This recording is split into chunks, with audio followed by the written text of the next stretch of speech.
Hello friends, welcome to my channel. आज हम discuss करेंगे बिजनेस स्टडीज के 9th चैप्टर के सेकंड पार्ट के बारे में। फर्स्ट पार्ट हम ऑलरेडी अपलोड कर चुके हैं। अगर वो वीडियो आपने नहीं देखी तो लिंक डिस्क्रिप्शन में गिवन है, आप जाकर देख सकते हैं। आज हम डिस्कस करेंगे फाइनेंशियल डिसीजंस के बारे में।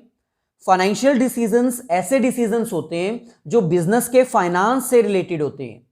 प्रीवियस वीडियो में यानी फर्स्ट पार्ट में हमने ये डिस्कस किया था कि फाइनेंस एक इंपॉर्टेंट एलिमेंट है बिजनेस के लिए, क्योंकि इसके बिना बिजनेस कोई भी एक्टिविटी परफॉर्म नहीं कर सकता। इसलिए बिजनेस को वेरियस डिसीजंस लेने होते हैं अपने फाइनेंस के रिगार्डिंग। फाइनेंस कहाँ से अरेंज किया जाए, कैसे उसको इन्वेस्ट किया जाए, कैसे प्रिक्योर करके रखा जाए, कैसे यूटिलाइज किया जा सके। वो डिसीजंस जो फाइनेंस के रिगार्डिंग लिए जाते हैं उनको हम फाइनेंशियल डिसीजंस बोलते हैं। और इन डिसीजंस में एक मैनेजर को बेस्ट ऑल्टरनेटिव सिलेक्ट करना होता है अपने फाइनेंशियल डिसीजंस के रिगार्डिंग। यहां पर हमें कह रहे हैं financial decisions means selecting the best alternative for the investments of the finance. यहां पर हमें कह रहे हैं फाइनेंशियल डिसीजंस एक ऐसे डिसीजंस होते हैं जो बिजनेस के फाइनेंस से रिलेटेड होते हैं। उसमें एक मैनेजर को बेस्ट ऑल्टरनेटिव सिलेक्ट करना होता है। मेजरली फाइनेंशियल डिसीजंस में हमें 3 डिफरेंट तरह के डिसीजंस डिसाइड करने होते हैं। हमें 3 डिसीजंस लेने होते हैं। This include 3 decisions which every manager needs to take for the selection of best alternative. Financial decisions को हम मेजरली 3 पार्ट्स में डिवाइड कर सकते हैं। एक मैनेजर जब फाइनेंस के रिगार्डिंग डिसीजंस लेता है तो उसको ये 3 डिसीजंस लेने होते हैं। फर्स्ट हमारे पास आता है investment decision, second financing decision और थर्ड डिविडेंड डिसीजंस। आज हम इन तीनों डिसीजंस को डिटेल में डिस्कस करेंगे, विद एग्जांपल फैक्टर्स अफेक्टिंग भी एक्सप्लेन किए जाएंगे। प्रोसीड करने से पहले आपसे रिक्वेस्ट है कि अगर आप फर्स्ट टाइम हमारे चैनल पर आए हो तो सब्सक्राइब कर लीजिए, साथ में जो बेल आइकन अपीयर होगी उसको भी क्लिक कर दीजिए, ताकि फ्यूचर में अगर कोई भी वीडियोस अपलोड की जाएं उनका लिंक आपको मिल जाए। इकोनॉमिक्स में अगर कोई प्रॉब्लम है तो आप हमारे सेपरेट चैनल इकोनॉमिक्स बाय जोली कोचिंग को रेफर कर सकते हैं। वहां पर मैक्रो इकोनॉमिक्स फुल कंप्लीट करवा दी गई है चैप्टर वाइज, और इंडियन इकोनॉमी रेगुलर बेसिस के ऊपर प्रोवाइड की जा रही है with written notes. Link description में गिवन है, आप जाकर देख सकते हैं।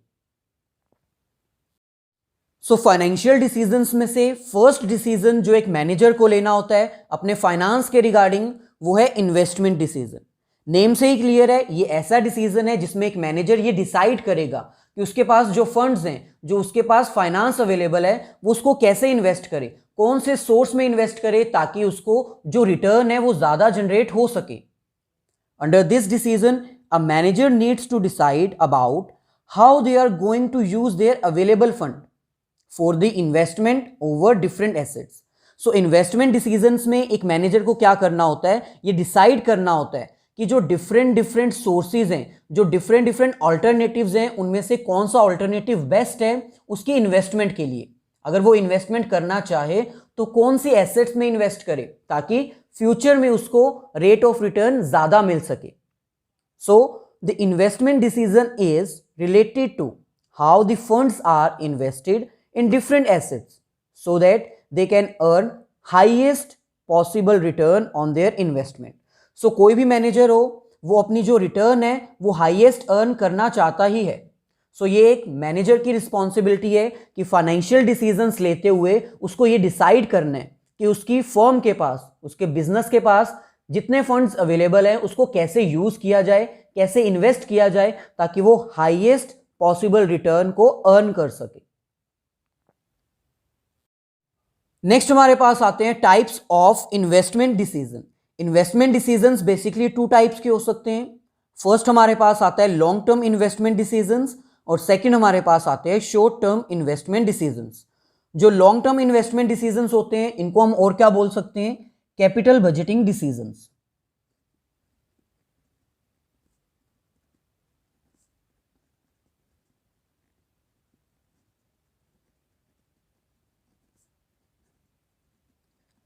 वहीं दूसरी तरफ जो शॉर्ट टर्म इन्वेस्टमेंट डिसीजंस होते हैं इनको हम क्या बोल सकते हैं, working capital decisions.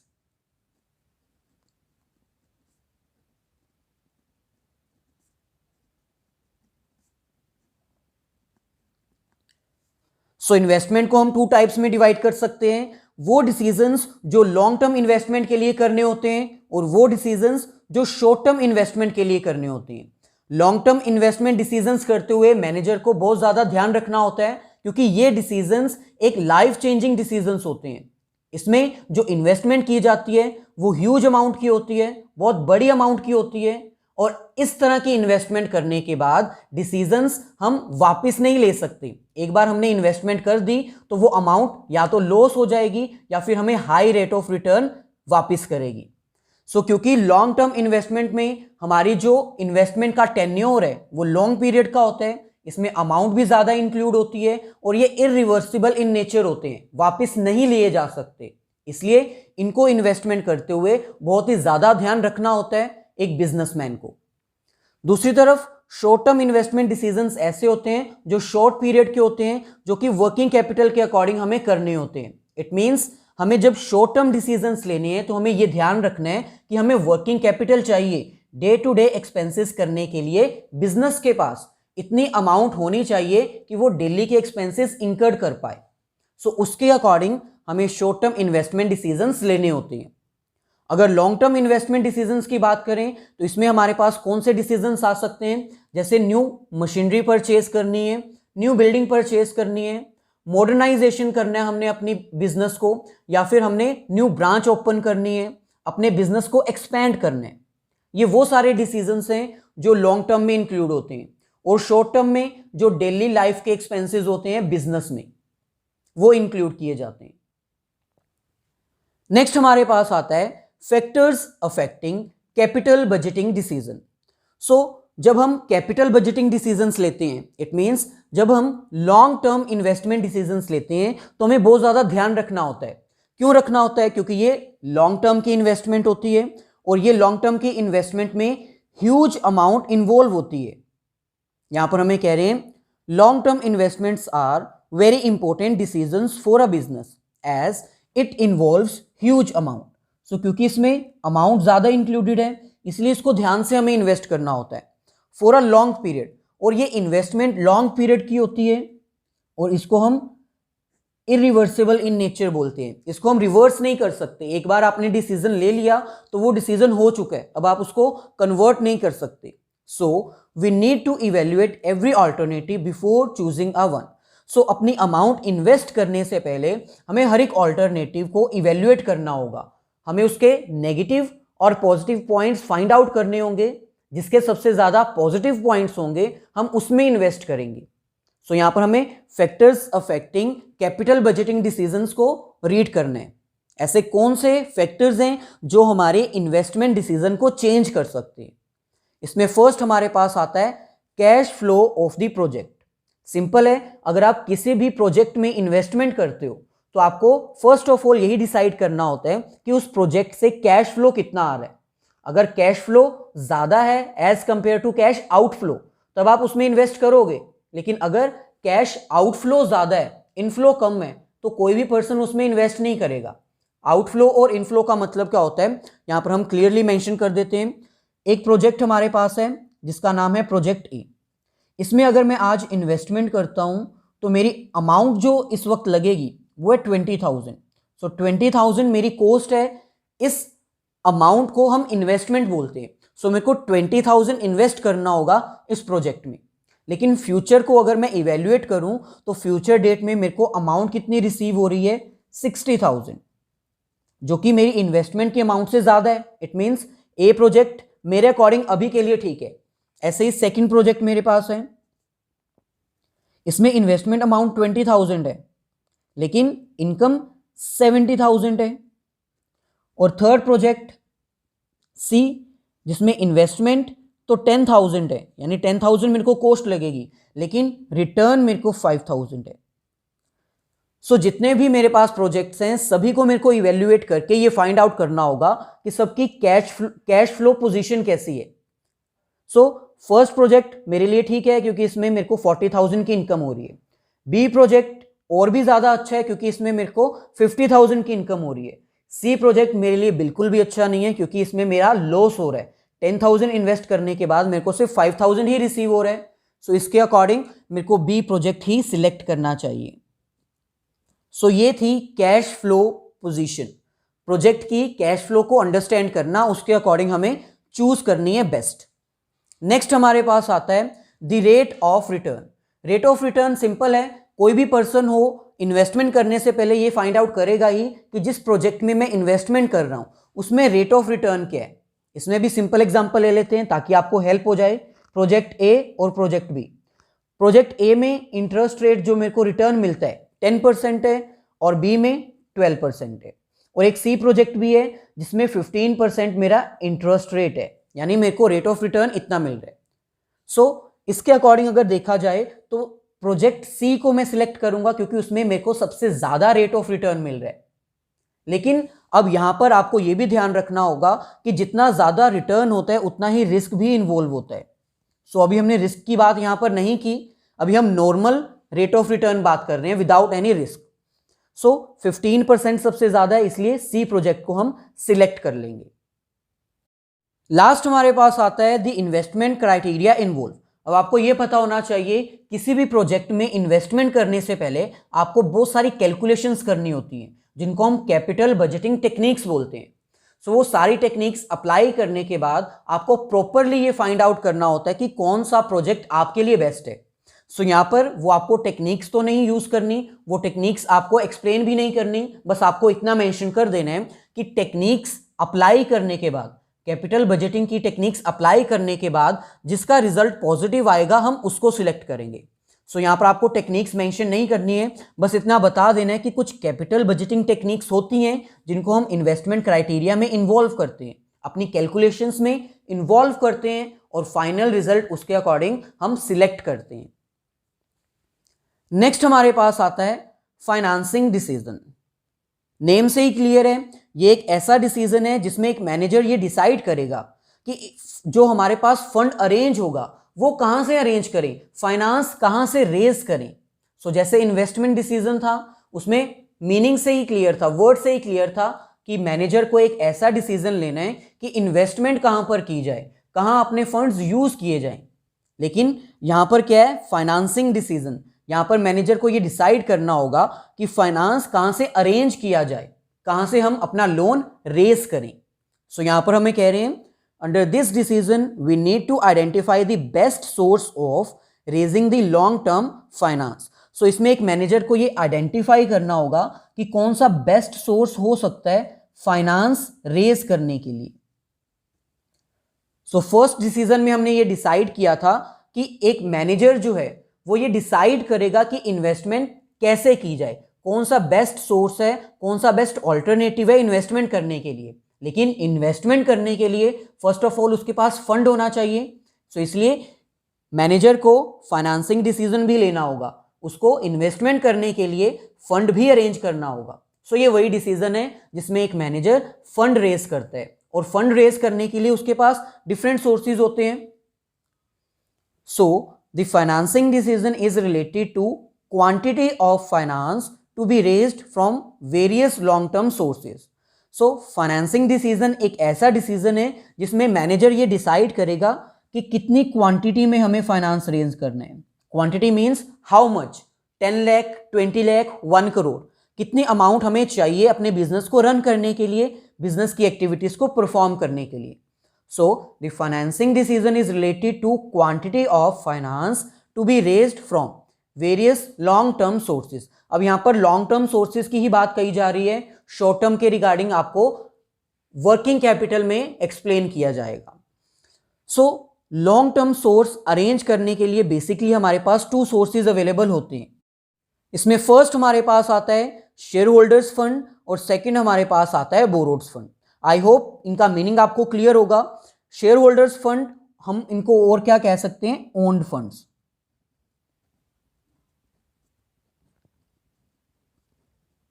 Share holders fund को हम ओन फंड्स इसलिए बोलते हैं क्योंकि ये ओनर्स के फंड होते हैं, ये हमारी खुद की कैपिटल होती है। और दूसरी तरफ बोरोड फंड्स वो फंड्स होते हैं जो कि हमने बाहर से अरेंज किए होते हैं, डेट्स इशू करके या फिर बैंक से लोन लेकर। सो शेयर होल्डर्स फंड में बेसिकली क्या इंक्लूड किया जाता है, इक्विटी शेयर कैपिटल।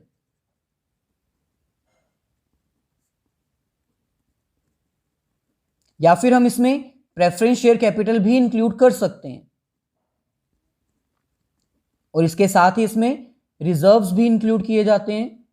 रिजर्व्स का मतलब होता है रिटेन्ड अर्निंग्स, और रिटेन्ड अर्निंग्स का मतलब होता है वो प्रॉफिट जो पिछले कुछ ईयर्स का बिजनेस के पास बचा हुआ है, जो उन्होंने बचा कर रखा हुआ है, डिस्ट्रीब्यूट नहीं किया। सो वो सारी अमाउंट बिजनेस की खुद की अमाउंट होती है, इसलिए हम उसको ओन्ड कैपिटल में इंक्लूड करते हैं। Equity share capital, preference share capital and reserves. दूसरी तरफ बोरोड फंड में हमें क्या इंक्लूड करना होता है? डेट या फिर डिवेंचर्स, हम इसको कह सकते हैं बैंक लोन, या फिर किसी और इंस्टीट्यूट से भी अगर लोन लिया होगा तो वो बोरोड फंड में इंक्लूड किया जाता है।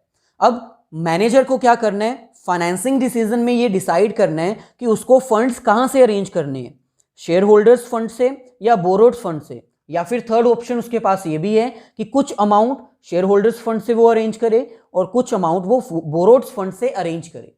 सो ये मैनेजर के ऊपर डिपेंड करता है, जो बिजनेस की सिचुएशन है उसके ऊपर डिपेंड करता है कि कौन सा सोर्स बेस्ट होगा। डिफरेंट फैक्टर्स हैं जो इफेक्ट करते हैं हमारी डिसीजन को। जैसे इन्वेस्टमेंट डिसीजन को इफेक्ट करते थे, वैसे ही इसमें भी कुछ फैक्टर्स हैं जो इफेक्ट करते हैं। सो शेयर होल्डर्स फंड में मैनेजर को ये ध्यान रखना होगा कि शेयर होल्डर्स फंड में हमें फिक्स्ड रेट ऑफ इंटरेस्ट पे नहीं करना होता। शेयर होल्डर्स के पास वोटिंग राइट होते हैं, लेकिन उनको हमें फिक्स्ड रेट ऑफ इंटरेस्ट नहीं पे करना होता, और उनको प्रॉफिट का शेयर भी हमें तभी पे करना होता है जब बिजनेस को प्रॉफिट होता है एक्चुअल में, और इनके रिगार्डिंग कोई फिक्स लायबिलिटी नहीं होती। जब बिजनेस क्लोज होता है, जब बिजनेस खत्म हो जाता है, तभी इनको पेमेंट करनी होती है, स्पेशली इक्विटी शेयर्स को। दूसरी तरफ अगर हम बोरोड फंड की बात करें तो इसमें फिक्स्ड रेट ऑफ इंटरेस्ट हमें पे करना होता है, फिक्स्ड प्रिंसिपल अमाउंट भी हमें पे करनी होती है एक टाइम पीरियड के बाद, इंस्टॉलमेंट्स में हमें अमाउंट रिटर्न करनी होती है, और वोटिंग राइट चाहे इसमें नहीं होती, लेकिन फिक्स्ड लायबिलिटी होती है पे करने की। सो इसके अकॉर्डिंग एक मैनेजर को डिसाइड करना होगा कि उसके लिए कौन सा सोर्स बेस्ट है। The business need to select the best source of finance according to their requirement. उनकी रिक्वायरमेंट के अकॉर्डिंग उनको एक बेस्ट सोर्स सिलेक्ट करना होगा अपने फाइनेंस को रेज करने के लिए। सो नेक्स्ट हमारे पास आते हैं फैक्टर्स अफेक्टिंग फाइनेंसिंग डिसीजन। सो ये वो सारे फैक्टर्स हैं जो हमारे फाइनेंसिंग डिसीजन को इफेक्ट कर सकते हैं। सो इनके अकॉर्डिंग हमें ये डिसाइड करना होगा कि बोरोड फंड बिजनेस के लिए बेस्ट है या फिर ओन्ड फंड। सो फर्स्ट हमारे पास आता है कॉस्ट। सिंपल है, जब भी एक बिजनेस फाइनेंस अरेंज करते हैं तो उसको ये डिसाइड करना होगा कि उसमें कितनी कॉस्ट इन्वॉल्व है। फॉर एग्जाम्पल अगर हम बोरोड फंड सिलेक्ट करते हैं तो बोरोड फंड में हमें एक फिक्स्ड रेट ऑफ इंटरेस्ट पे करना होता है, जैसे कि 10% या 20%, जबकि ओन्ड फंड में जो कि शेयर होल्डर्स फंड है उसमें ऐसा कोई इंटरेस्ट रेट हमें पे नहीं करना होता। So it means borrowed fund ज्यादा कॉस्टली है as compare to owned funds. Second हमारे पास आता है रिस्क। रिस्क किस में ज्यादा इन्वॉल्व होता है? सो इसमें भी हमें डिसाइड करना होगा कि बोरोड फंड में रिस्क ज्यादा है या फिर ओन्ड फंड्स में। सो अगर बोरोड फंड की बात करें तो इसमें हमें एक फिक्स्ड अमाउंट ऑफ इंटरेस्ट के साथ साथ लायबिलिटी भी पे करनी होती है, यानी प्रिंसिपल अमाउंट हमें रिटर्न करनी ही होती है, जबकि ओन्ड फंड्स में हमें फिक्स्ड अमाउंट पे नहीं करनी होती, और प्रिंसिपल अमाउंट भी हमें कब रिटर्न करनी होती है? जब बिजनेस क्लोज हो जाता है। सो रिस्क किस में ज्यादा इन्वॉल्व है? बोरोड फंड्स में, क्योंकि इसमें पेमेंट करनी ही पड़ेगी, चाहे बिजनेस को प्रॉफिट हो चाहे बिजनेस को लॉस हो। थर्ड हमारे पास आता है फ्लोटेशन चार्जेस। फ्लोटेशन चार्जेस वो चार्जेस होते हैं जो फंड को रेज करने में पे करने होते हैं। जैसे फॉर एग्जांपल अगर कंपनी शेयर होल्डर्स को शेयर्स इशू करती है तो शेयर्स इशू करने के लिए बिजनेस को बहुत सारे एक्सपेंसेस पे करने होते हैं, जैसे कि प्रोस्पेक्टस इशू करना होता है, अंडरराइटिंग कमीशन पे करनी होती है, बैंक चार्जेस पे करने होते हैं। जबकि दूसरी तरफ अगर हम बोरोड फंड्स की बात करें, डिबेंचर्स की बात करें, तो इसमें हमें कोई भी एक्सपेंसेस एक्स्ट्रा पे नहीं करने होते, हमें बस बैंक को जाकर या फिर इंस्टीट्यूट को जाकर अपने डिबेंचर्स सेल करने होते हैं। इसमें अंडरराइटिंग चार्जेस नहीं होते, बैंक चार्जेस नहीं होते। सो इसके अकॉर्डिंग कौन सा बेस्ट सोर्स है हमारे लिए? Borrowed funds. नेक्स्ट हमारे पास आता है cash flow position of a business. Business की कैश फ्लो पोजीशन कैसी है उसको भी ध्यान में रखना होता है। क्यों? क्योंकि अगर बिजनेस के पास फ्यूचर में कैश होगा तभी वो फिक्स्ड पेमेंट कर पाएगी। सो फॉर एग्जांपल अगर बिजनेस बोरोड फंड से अपना फंड रेज करती है तो इन दैट केस बिजनेस को फिक्स्ड इंटरेस्ट रेट पे करना होगा, इंस्टॉलमेंट्स भी रिटर्न करनी होगी प्रिंसिपल अमाउंट्स को लेकर। इट मींस बिजनेस के पास फ्यूचर में कैश पोजीशन स्ट्रांग होनी चाहिए अगर वो बोरोड फंड से अपना फंड रेज कर रही है। दूसरी तरफ अगर वो शेयर होल्डर फंड को प्रेफर करती है, शेयर होल्डर फंड से अपनी अमाउंट रेज करती है, तो इन दैट केस उनकी कैश फ्लो पोजीशन ज़्यादा स्ट्रांग ना भी हो तो भी चल जाएगा। क्यों? क्योंकि शेयर होल्डर्स फंड के केस में उनको कोई फिक्स्ड अमाउंट पे नहीं करनी होती और साथ में कोई प्रिंसिपल अमाउंट की लायबिलिटी भी नहीं होती। इनको पेमेंट कब करनी होती है? जब बिजनेस टोटली क्लोज हो जाता है। नेक्स्ट हमारे पास आता है level of fixed operating charges, fixed operating cost. अब बिजनेस को यह भी ध्यान रखना होगा कि उसके बिजनेस के फिक्स्ड ऑपरेटिंग कॉस्ट कितनी है। अगर फिक्स्ड ऑपरेटिंग कॉस्ट हाई है, बिजनेस को पहले ही बहुत ज्यादा एक्सपेंसेस बियर करने पड़ते हैं अपने बिजनेस को रन करने के लिए, तो एक बिजनेस बोरोड्स फंड को कभी भी प्रेफर नहीं करेगा। क्योंकि अगर बोरोड्स फंड को प्रेफर करेगा तो उसकी लायबिलिटी और इंक्रीज हो जाएगी, उसके टोटल एक्सपेंडिचर, फिक्स्ड एक्सपेंडिचर्स और इंक्रीज हो जाएंगे। क्योंकि बोरोड्स फंड में उनको फिक्स्ड इंटरेस्ट रेट भी पे करना होता है और प्रिंसिपल अमाउंट भी पे करनी होती है। सो अगर बिजनेस के फिक्स्ड ऑपरेटिंग कॉस्ट हाई हैं तो वो बोरोड फंड को प्रेफर नहीं करेगा। किनको प्रेफर करेगा? शेयर होल्डर्स फंड को। नेक्स्ट हमारे पास आता है कंट्रोल कंसिडरेशन। अब एक मैनेजर को फाइनेंशियल डिसीजन लेते हुए यह भी ध्यान रखना होगा कि वो अपना कंट्रोल मार्केट में शेयर करना चाहता है कि नहीं चाहता। अगर वो अपना कंट्रोल मार्केट में नहीं शेयर करना चाहता तो उसके लिए कौन सा सोर्स बेस्ट है? Borrowed fund. क्योंकि बोरोड फंड में जो पर्संस होते हैं जिन्होंने लोन दिया है बिजनेस को, वो इंटरफेयर नहीं करते क्योंकि उनके पास कोई वोटिंग राइट ही नहीं होता। दूसरी तरफ अगर मैनेजर अपना कंट्रोल कंसीडरेशन में कंट्रोल जो है वो शेयर करना चाहता है, उसको कोई मतलब नहीं है, तो वो क्या करेगा? शेयर होल्डर्स फंड के थ्रू अपनी अमाउंट रेज करेगा। क्योंकि इसमें जो शेयर होल्डर्स होते हैं उनके पास वोटिंग राइट होते हैं, वो एनुअल जनरल मीटिंग में पार्टिसिपेट भी करते हैं और डिसीजंस भी लेते हैं। लास्ट में हमारे पास आता है state of capital market. State of capital market का मतलब यहां पर है कि कैपिटल मार्केट की क्या सिचुएशन है। अगर कैपिटल मार्केट बहुत ही अच्छी चल रही है, इन दैट केस जो बिजनेस है वो शेयर होल्डर्स फंड के थ्रू अपनी अमाउंट रेज करेगा। क्यों? क्योंकि अगर शेयर कैपिटल अच्छी चल रही है तो कोई भी शेयर होल्डर इजीली उस मार्केट में अमाउंट इन्वेस्ट करने के लिए रेडी हो जाएगा।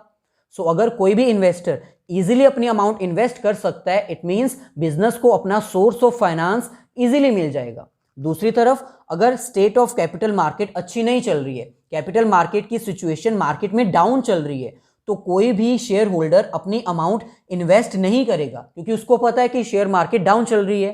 सो इट मींस कोई भी इन्वेस्टमेंट नहीं आएगी। सो इन दैट केस अगर बिजनेस को वो फंड चाहिए तो वो शेयर होल्डर्स तो नहीं दे सकते क्योंकि कैपिटल मार्केट डाउन चल रही है, तब वो उनका सोर्स क्या होगा? Borrowed funds. सो ये सारे फैक्टर्स हैं जो एक मैनेजर को कंसीडर करने होते हैं व्हाइल टेकिंग फाइनेंशियल डिसीजन। सो ऐसे ही लास्ट हमारे पास आता है डिविडेंड डिसीजंस। नेम से ही क्लियर है, ये ऐसा डिसीजन है जिसमें मैनेजर को ये डिसाइड करना होता है कि उनके शेयर होल्डर्स को डिविडेंड पे करना है कि नहीं करना। अगर पे करना है तो कितना करना है। So under this decision a business needs to decide about the distribution of profit with their share holders. इसमें एक मैनेजर को, एक बिजनेस को ये डिसाइड करना होता है कि जो प्रॉफिट उन्होंने अर्न किया है, क्या उसमें से कुछ शेयर हम अपने शेयर होल्डर्स को पे कर सकते हैं या फिर नहीं कर सकते। क्योंकि बिजनेस को ये डिसाइड करना होता है कि क्या हम इस प्रॉफिट में से शेयर पे करें अपने शेयर होल्डर्स को एज अ डिविडेंड, या फिर इस प्रॉफिट को हम बचाकर रख लें फ्यूचर यूज के लिए। क्योंकि फ्यूचर अनसर्टेन है, उसमें कोई भी चेंजेस आ सकते हैं। सो उन चेंजेस के अकॉर्डिंग हमें हो सकता है कुछ शेयर ऑफ प्रॉफिट बचाकर रखना हो। सो डिविडेंड डिसीजन में एक मैनेजर को, एक बिजनेसमैन को यह डिसाइड करना होगा कि क्या वो प्रॉफिट डिस्ट्रीब्यूट कर दे या फिर सेव करके रखे। So the dividend decision is related with how much of the profit is to be distributed and how much is to be retained for future use as a retained earnings. So overall अगर कहा जाए, dividend decision में हमें यह decide करना होता है कि कितना प्रॉफिट हमें डिस्ट्रीब्यूट करना है और कितना प्रॉफिट हमें फ्यूचर यूज के लिए रिटेन्ड अर्निंग के तौर पर बचाकर रखना है ताकि फ्यूचर में हम उसको यूज कर पाएं। सो डिविडेंड डिसीजंस में भी कुछ फैक्टर्स अफेक्टिंग आते हैं, उन फैक्टर्स को हमें ध्यान में रखना होता है। उसके अकॉर्डिंग हम ये डिसाइड करते हैं कि हम डिविडेंड डिस्ट्रीब्यूट करें या फिर ना करें। अगर करें तो कैसे करें, ज़्यादा अमाउंट या फिर कम अमाउंट। फर्स्ट हमारे पास आती है अर्निंग्स। बिजनेस की अर्निंग्स के ऊपर डिपेंड करता है। अगर करंट ईयर में बिजनेस को ज़्यादा अर्निंग्स हुई हैं तो वो डिविडेंड भी ज़्यादा डिक्लेयर कर सकते हैं, लेकिन अगर उनकी अर्निंग्स कम हुई हैं as compare to current year और प्रीवियस ईयर तो वो डिविडेंड भी कम डिक्लेयर करेंगे। नेक्स्ट हमारे पास आता है stabilities of earning. Stabilities of earning का मतलब है कि कहीं अर्निंग्स में फ्लक्चुएशन तो नहीं आती। ऐसा तो नहीं होता कि फर्स्ट ईयर में हम पीक पर हैं और सेकेंड ईयर में हम डाउन जा रहे हैं, देन अगेन पीक पर जा रहे हैं, फिर डाउन पर जा रहे हैं। अगर हमारी अर्निंग्स फ्लक्चुएट कर रही हैं तो बिजनेस को ये ध्यान रखना होगा कि हमें डिविडेंड कम डिक्लेयर करना है, क्योंकि उनको पता है अगर आज अर्निंग्स ज़्यादा हुई हैं तो कल को ये कम भी हो सकती हैं। सो इसलिए बिजनेस को अपना प्रॉफिट बचाकर रखना होगा, डिस्ट्रीब्यूट नहीं करना होगा। दूसरी तरफ अगर हमारी अर्निंग्स फ्लक्चुएट नहीं कर रही, कांस्टेंट आ रही हैं, थोड़ी बहुत हो रही हैं चेंजेस और कांस्टेंट आ रही हैं, इन दैट केस जो बिजनेस है वो डिविडेंड डिक्लेयर कर सकता है according to the situation. Next हमारे पास आता है stability of dividend. Stability of dividend का यहां पर मतलब है कि बिजनेस को फ्यूचर प्रोस्पेक्टस देखते हुए अपने डिविडेंड्स जो है वो डिक्लेयर करने होते हैं। इट मींस बिजनेस अपने फ्यूचर प्रॉफिट्स को भी प्रिडिक्ट करता है। अगर फ्यूचर में होने वाले प्रॉफिट्स ज़्यादा हैं तो वो प्रॉफिट के अकॉर्डिंग अपने डिविडेंड्स भी ज़्यादा डिक्लेयर करेगा, लेकिन अगर फ्यूचर जो प्रॉफिट्स हैं वो कम है देन डिक्लेयर भी वो कम करेगा। सो सिंपल है, यहाँ पर हमें फ्यूचर प्रॉफिट को कंसीडर करना है। अगर फ्यूचर प्रॉफिट ज़्यादा है तो डिविडेंड भी ज़्यादा डिक्लेयर हो सकते हैं, लेकिन अगर फ्यूचर प्रॉफिट्स कम है तो डिविडेंड भी कम ही डिक्लेयर किए जाएंगे। नेक्स्ट हमारे पास आता है ग्रोथ अपॉर्चुनिटीज़। यहाँ पर बिजनेस को डिसाइड करना होता है कि क्या बिजनेस के पास फ्यूचर में कोई ग्रोथ अपॉर्चुनिटीज़ हैं, क्या बिजनेस फ्यूचर में अपने बिजनेस को एक्सपैंड कर सकता है, इंक्रीज कर सकता है, क्या ग्रो कर सकता है। सो अगर बिजनेस के पास ग्रोथ अपॉर्चुनिटीज़ हैं, अवेलेबल हैं, तो बिजनेस क्या करेगा, अपने प्रॉफिट को बचाकर रखेगा, डिस्ट्रीब्यूट नहीं करेगा, क्योंकि उनको पता है कि फ्यूचर में हम ग्रो कर सकते हैं और ग्रो तभी करेंगे जब हमारे पास प्रॉफिट्स होंगे, रिटेन्ड अर्निंग्स होंगे। तो सिंपल है, अगर बिजनेस के पास ग्रोथ अपॉर्चुनिटीज़ हैं तो वो डिविडेंड कम डिक्लेयर करेगा, मतलब अपने प्रॉफिट को बचा कर रखेगा। अगर ग्रोथ अपॉर्चुनिटीज़ नहीं है, कम है, तो वो डिविडेंड भी हाई डिक्लेयर कर सकता है, क्योंकि उसको पता है रिटेन अर्निंग्स रखने का कोई बेनिफिट नहीं है, इसको डिस्ट्रीब्यूट कर दो। नेक्स्ट हमारे पास आता है कैश फ्लो पोजीशन। अब बिजनेस को रन करने के लिए बिजनेस में 24 आवर्स यानी हर वक्त कैश की अवेलेबिलिटी होनी चाहिए। सो अगर बिजनेस में कैश की अवेलेबिलिटी है, सुफिशिएंट कैश अवेलेबल है, तो बिजनेस डिविडेंड डिक्लेयर कर देगा, जितना भी प्रॉफिट हुआ है उसमें से डिविडेंड वो डिक्लेयर कर देगा। लेकिन अगर बिजनेस की कैश फ्लो पोजीशन बहुत ही डाउन है, उसको कैश इनफ्लो आ ही नहीं रहा, उसके पास लिक्विडिटी में कैश अवेलेबल नहीं है, इट मीन्स प्रॉफिट तो बहुत ज़्यादा है लेकिन एक्चुअल कैश कम है, इन दैट केस बिजनेस क्या करेगा, डिविडेंड डिक्लेयर नहीं करेगा, वो अपने पास कैश मेंटेन करके रखेगा फ्यूचर प्रोस्पेक्टस के लिए, फ्यूचर यूज के लिए। नेक्स्ट हमारे पास आता है शेयर होल्डर्स प्रेफरेंस। सो यहाँ पर शेयर होल्डर की प्रेफरेंस को भी तवज्जो दी जाती है। इट मीन्स उनके अकॉर्डिंग भी हमें डिविडेंड डिक्लेयर करने होते हैं, क्योंकि जितने भी शेयर होल्डर्स होते हैं वो अपनी एक तरह से इन्वेस्टमेंट के ऊपर रिटर्न चाहते ही हैं। कोई भी शेयर होल्डर हो वो ये नहीं चाहता कि बिजनेस डिविडेंड डिक्लेयर ना करे।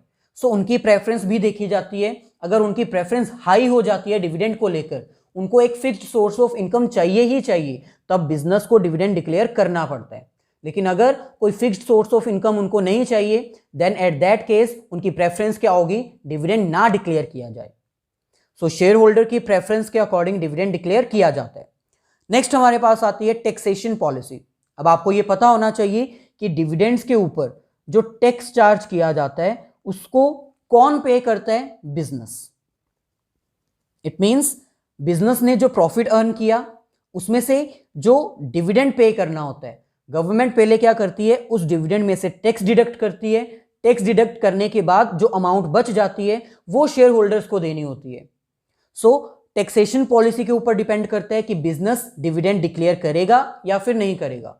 अगर टैक्स रेट मार्केट में बहुत हाई चल रहा है तो बिजनेस को पता है कि टैक्स हमें पे करना होगा, इसलिए वो डिविडेंड डिक्लेयर नहीं करेंगे, वो वेट करेंगे जब टैक्स रेट थोड़ा कम हो जाएगा।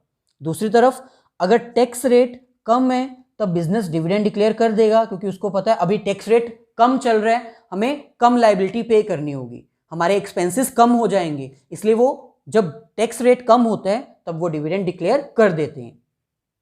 नेक्स्ट हमारे पास आता है स्टॉक मार्केट रिएक्शन।